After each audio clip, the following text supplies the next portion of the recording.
Hi folks, it's Andrew here, and I'm going to explain how to install and remove modules from a K-format system.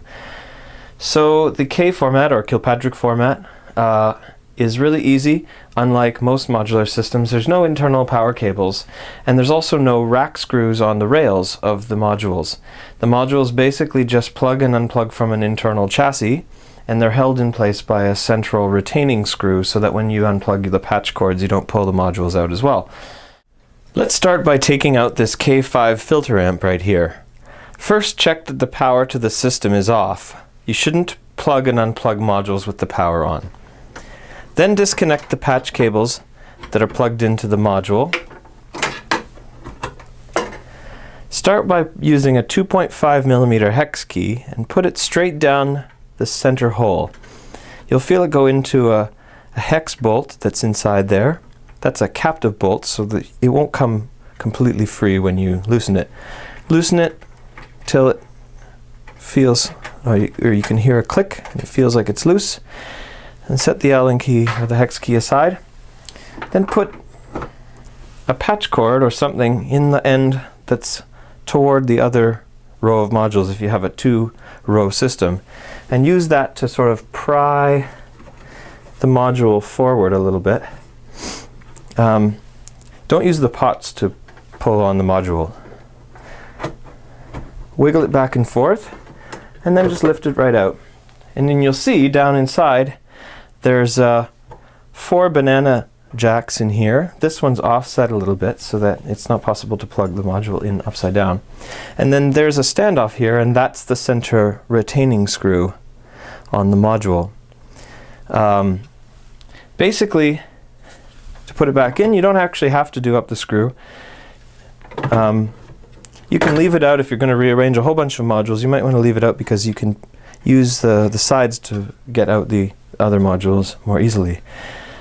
To put it back in, you just line it up. You can feel it goes in easily, and then just plugs back in, and just like that.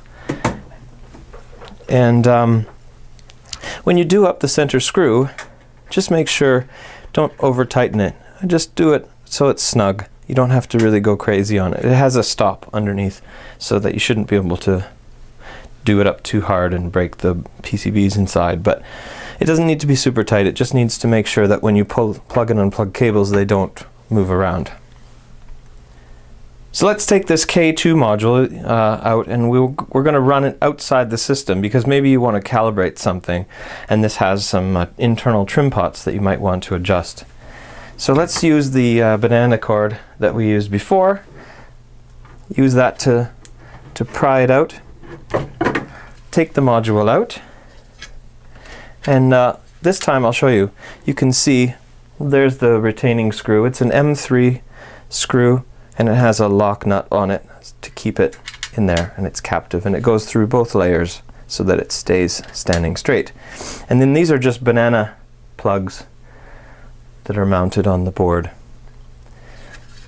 This is quite strong. It provides most of the physical support is from these plugs. This is just to keep it from rocking back and forth. So let's say we want to run this unit. We would use these banana plugs in here. There's 2 here. These are the grounds on this side. Analog is the top and digital is on the bottom, and then plus and minus 15 volts. So I always use color-coded cables just because it makes it easier not to mix things up. So let's say we got our 2 ground connections there.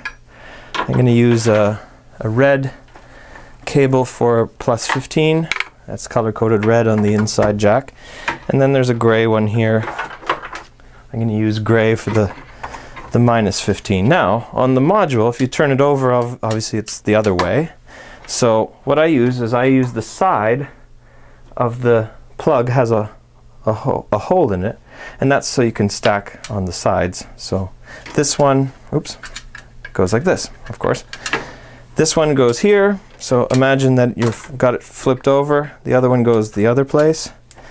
And then on the left side, when it's facing the normal way, that's the plus 15 at the top and the negative 15 at the bottom. And now you've got this module. Now obviously you can't set it down here because these prongs are live. These ones aren't, the power ones are live. But let's say we switch this on now. Now this oscillator is running. And I can get it going. And in this case, the trim pots are on this side. So there's one here and then there's two here. So you basically, you know, patch this into the other modules and put your test voltages or signals or whatever in, and then just turn the pots and get it the way you want it, and then turn off the system, of course, and then disconnect the banana cables and then put the module back in. And if you're just trying to rearrange the system to see how you want it set up, you don't have to put the screws in every single time. Just keep in mind that if you're pulling a whole bunch of cables out at once, you might have the module lift up a little bit. But basically, if you just put just even a few turns of the screw is enough to keep it in. And that's basically it. That's how you install and remove modules in the Kilpatrick Format or K-Format system.